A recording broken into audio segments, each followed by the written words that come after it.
Welcome to a world with limitless possibilities. A world where pain and suffering are matched only by the sounds of those who endure it. Welcome to your nightmare. Welcome to your nightmare.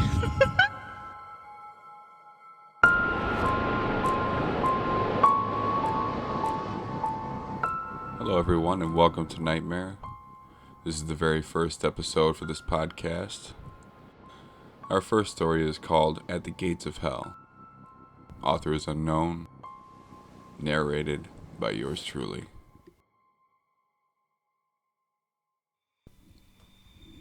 The phone rang. It kind of startled me, as I had been sitting on the floor next to the fire, swaddled in a furry blanket reading the book Angels and Demons for the past 2.5 hours. Time had gotten away from me.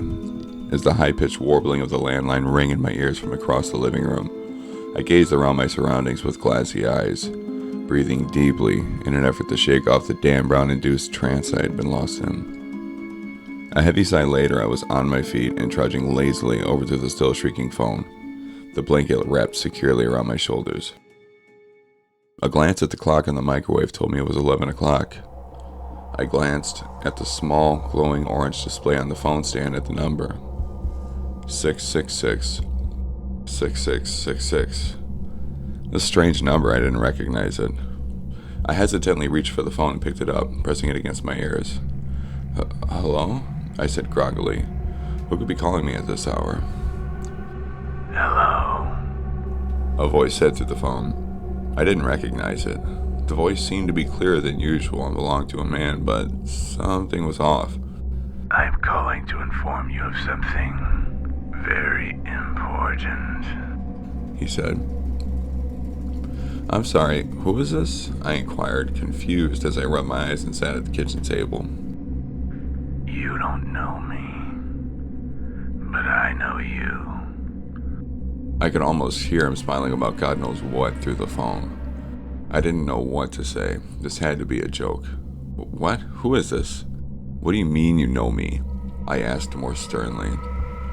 I know everything about you, more than you know about yourself.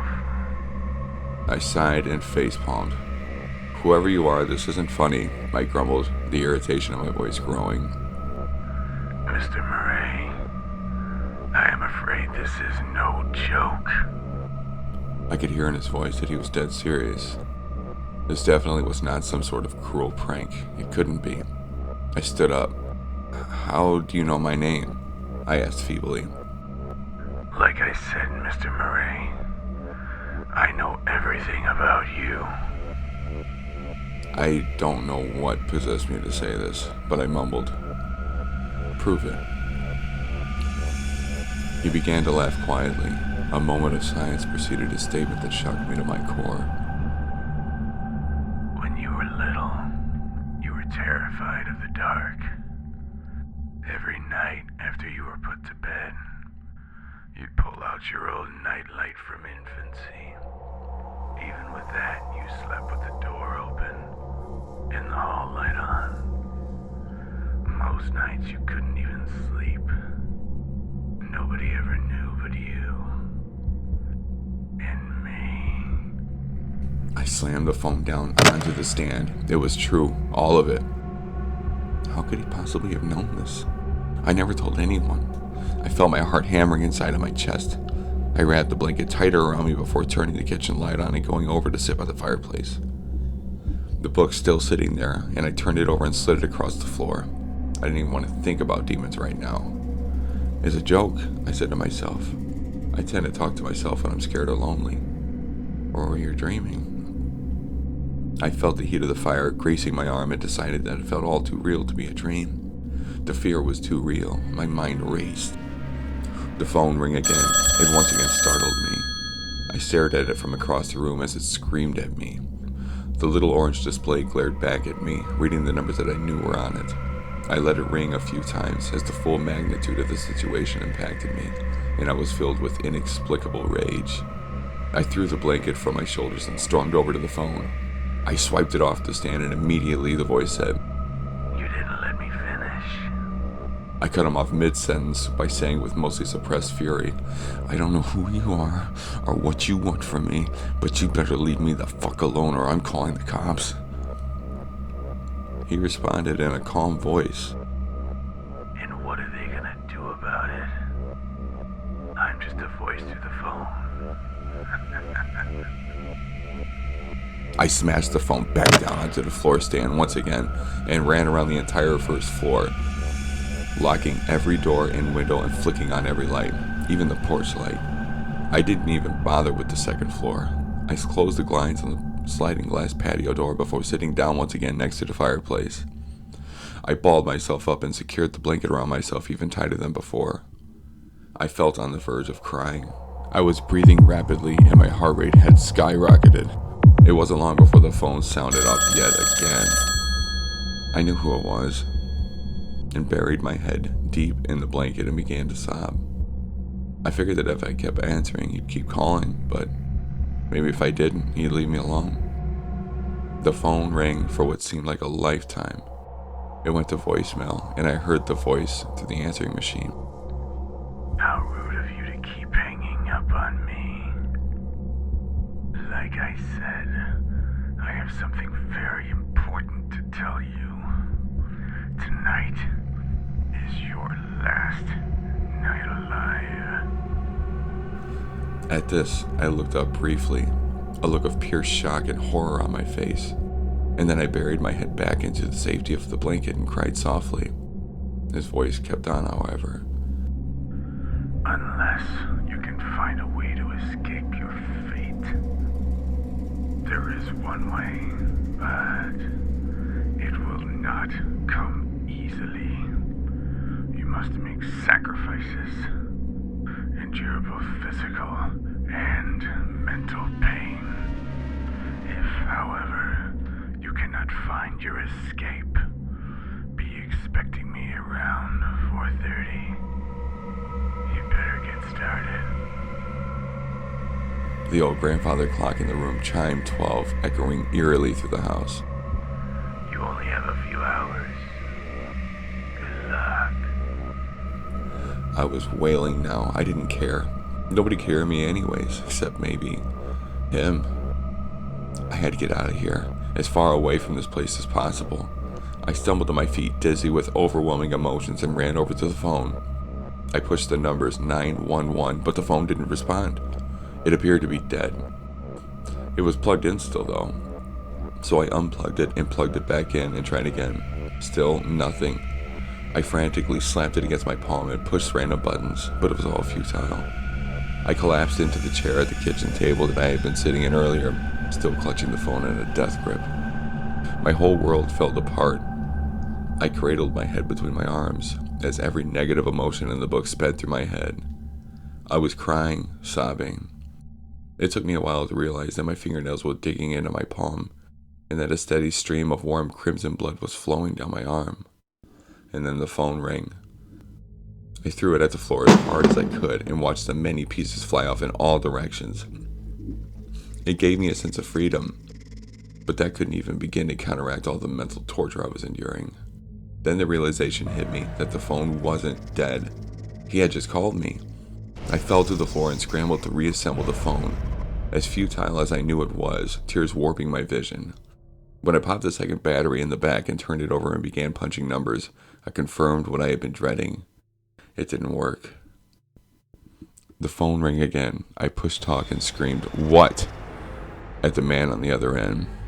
He said nothing. Just silence. A few moments of my heavy, rage-filled breathing later. You don't need to shout. Yes, I do. What do you want from me? He responded in the same tone as before. I already told you. The kitchen light flickered slightly, then all the lights in the house surged and died out in unison. It was pitch fucking black. I was shocked to hear his voice through the phone, which was still plugged into the wall. Oh, would you look at that? The power's out. I was positive that he was smiling amusingly on the other end.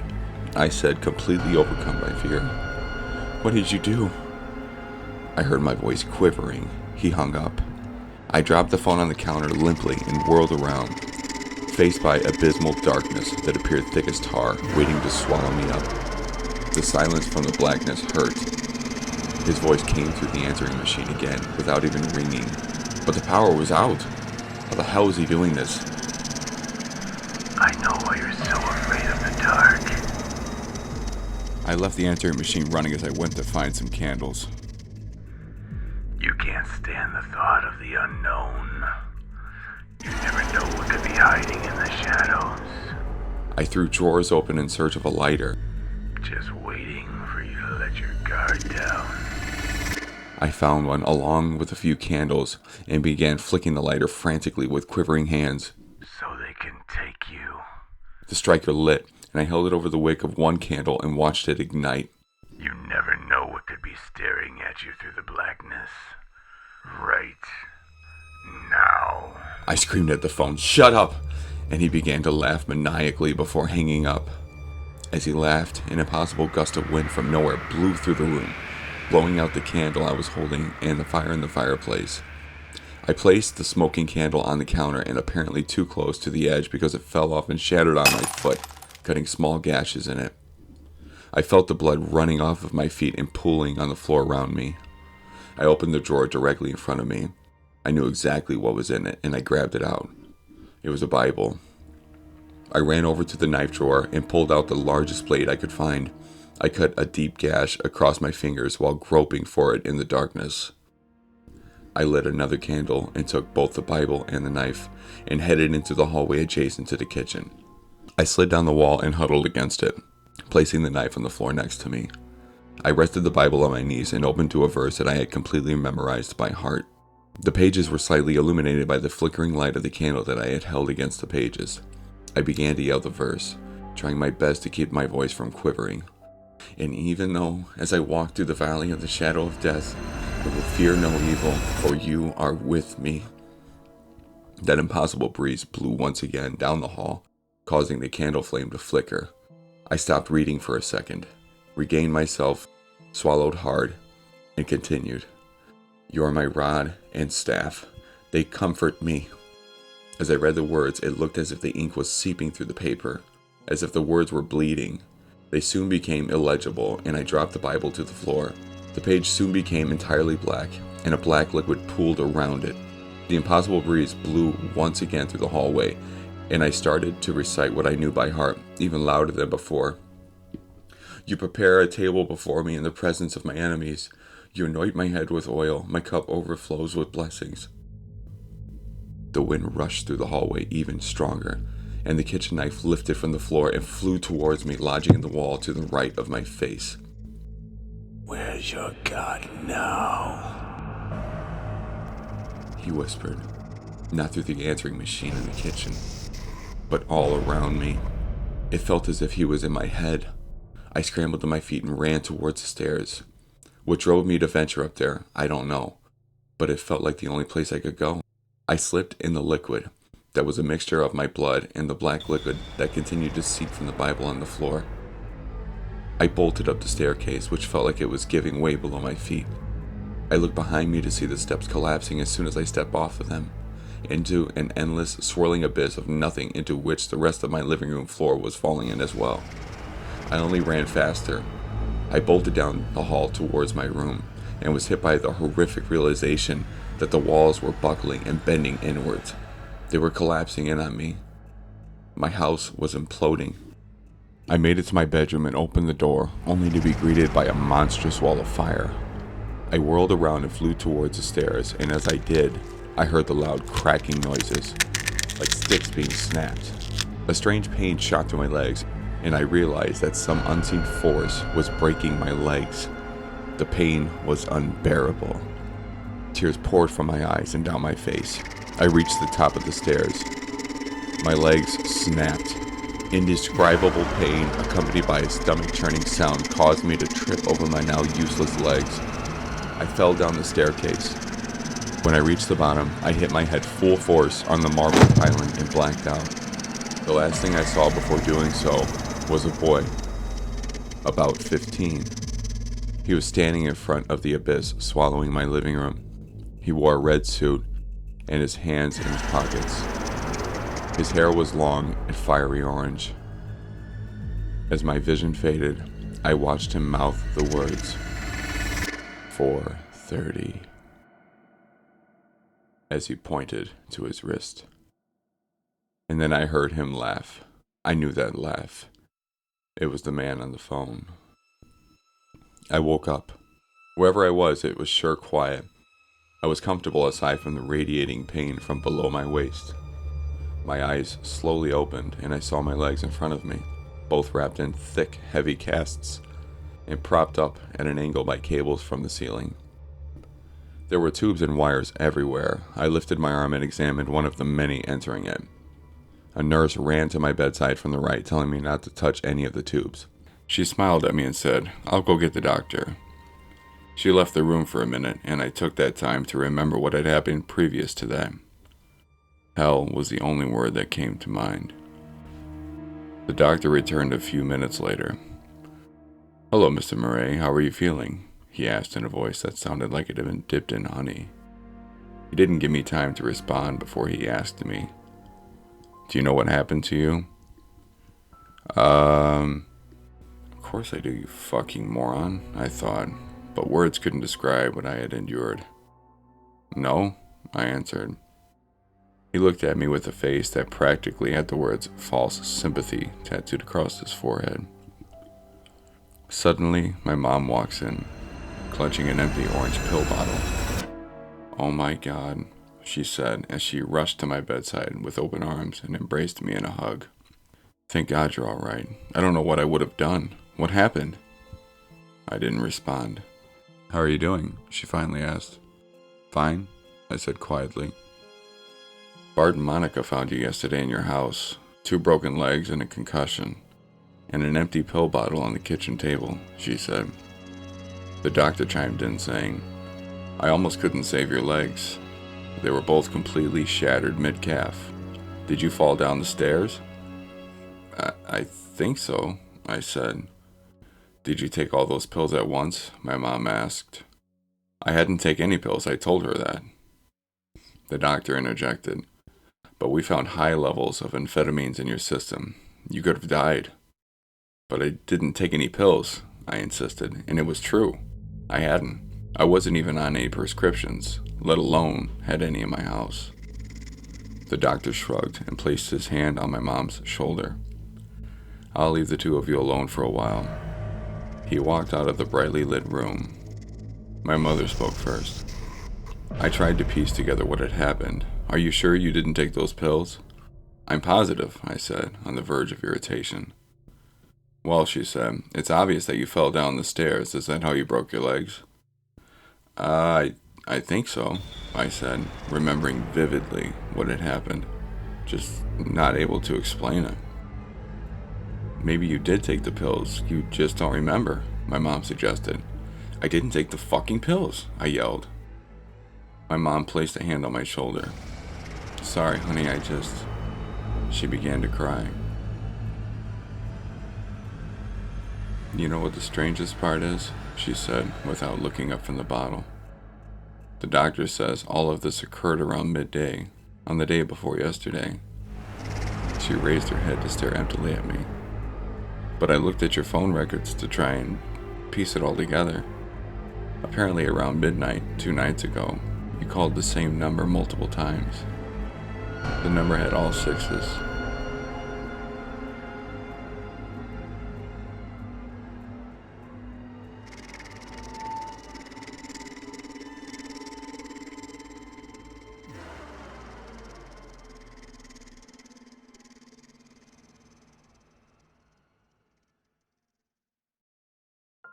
That's going to do it for this episode of Nightmare. I want to thank you all for joining me tonight. This is EJ3 signing off. And until next time, Sleep well.